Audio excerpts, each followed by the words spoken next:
Bows are a classic sash tie for the back of chairs. First, to tie a mini bow, line up the middle of the sash with the front of the chair back.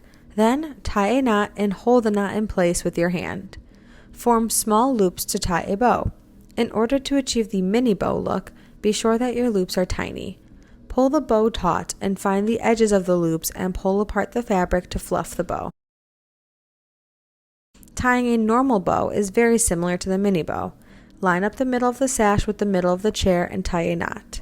Then, tie a bow with 2 regular-sized loops and tighten the bow until the loop sizes are to your liking. Locate the edges of the loops and pull apart the fabric to fluff the bow. For a variation of the bow, try a side bow. To tie a side bow, line up the sash with the back of the chair and pull the pieces of fabric over to one side of the chair.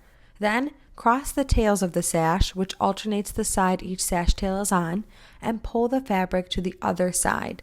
Tie a knot, then tie a bow to your size preference. Locate the edges of the loops of the bow and separate the fabric to fluff.